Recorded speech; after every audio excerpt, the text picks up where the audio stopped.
கல்லில் நல்லா onion, tomato, கருவேப்பிலை எல்லாம் போட்டு நல்லா வதக்கி எண்ணெய் ஊற்றி நல்லா மிக்ஸ் பண்ணிக்கணும். அதில் கொஞ்சம் மசாலா பவுடர்லாம் தேவையான அளவு போட்டுக்கணும்.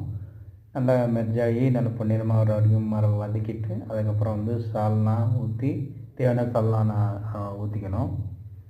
அதை சால்னா ஊற்றி மறுபடியும் நல்லா குழச்சிக்கணும். கொஞ்சம் அந்த நல்லா கொதிக்கணும். அதில் வந்து அப்போ தான் வந்து டேஸ்ட் ஒட்டும்.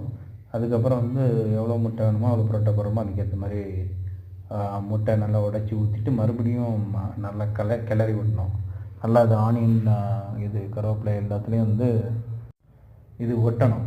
அந்த முட்டை போய் நல்லா ஒட்டணும். அதுக்கப்புறம் பிச்சு போட்ட புரோட்டா எடுத்து நல்லா மிக்ஸ் பண்ணி மறுபடியும் நல்லா கிளறி விடணும். இது வந்து பரோட்டா வந்து ஆல்ரெடி குக் ஆனது தான்.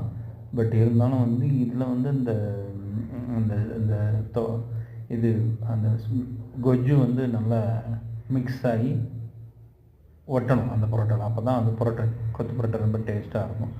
அதுக்கப்புறம் மறுபடியும் சால்னா ஊற்றி கொஞ்சம் சாகியாக பண்ணிவிட்டு மறுபடியும் கொத்தி விடணும் ஃபுல்லாக. இப்போ தான் வந்து இப்போ கொத்துற பதம் ஸ்டார்ட் ஆகும்.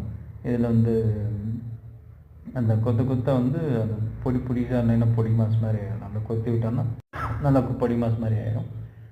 அதுக்கப்புறம் வந்து அது நல்லா கொஞ்சம் சூட்டில் வச்சுட்டு இருந்துச்சு நல்லா மிக்ஸ் பண்ணி மறுபடியும் அப்படியே பிளேட்டில் எடுத்து நம்ம சாப்பிட வேண்டியதான்.